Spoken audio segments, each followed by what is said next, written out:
ഈ എത്ര ദിവസത്തേക്കാണ് ഈ വണ്ടി വാടകയ്ക്ക്? ഇല്ലേട്ടാ, സിനിമയ്ക്ക് പോയിട്ട് വരാൻ പറഞ്ഞുകൊണ്ട് എടുത്തുകൊണ്ട് പോയതാണ്. അത് ദിവസത്തേക്കൊന്നും വാടകയ്ക്ക് എടുത്തേ ഇല്ല. സുഹൃത്തായതിൻ്റെ പേരിൽ വണ്ടി കൊടുത്തു വിട്ടതാണ് സിനിമയ്ക്ക് പോകാനായിട്ട്.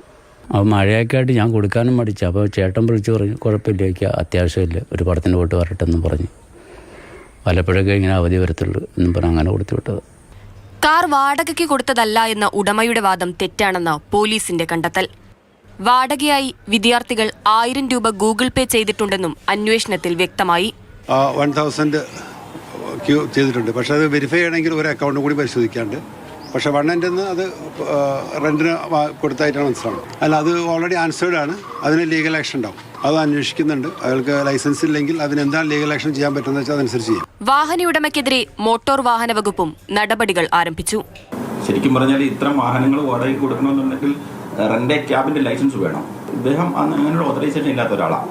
പിന്നെ ഇദ്ദേഹം ഇങ്ങനെ വാടകയ്ക്ക് കൊടുക്കുന്നതിന്റെ തെളിവുകൾ നമുക്ക് നിരവധിയായി കിട്ടിയിട്ടുണ്ട്. സെക്ഷൻ 53 അതിന്റെ രജിസ്ട്രേഷൻ സസ്പെൻഡ് ചെയ്യാം.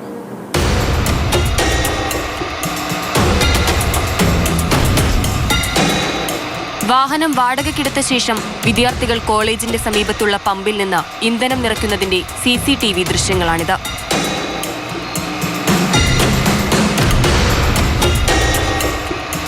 ആ സമയം കാറിൽ 3 പേരെ ഉണ്ടായിരുന്നുള്ളൂ. ഇതിനുശേഷമാണ് 8 പേർ കൂടി കയറിയത്. അതേസമയം കാർ ഓടിച്ചിരുന്ന വിദ്യാർത്ഥിയെ കേസിൽ പ്രതി ചേർക്കണമെന്നാവശ്യപ്പെട്ട് ആലപ്പുഴ സൗത്ത് പോലീസ് കോടതിയിൽ റിപ്പോർട്ട് നൽകി.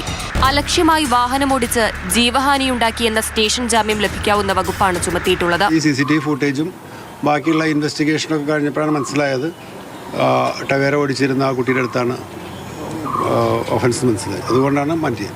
അപകടത്തിൽ പരിക്കേറ്റ 5 പേർ ചികിത്സയിൽ തുടരുകയാണ്. 4 പേർ വണ്ടാനം മെഡിക്കൽ കോളേജിലും ഒരാൾ എറണാകുളത്തെ സ്വകാര്യ ആശുപത്രിയിലുമാണ് ചികിത്സയിലുള്ളത്. മാതൃഭൂമി ന്യൂസ്, ആലപ്പുഴ.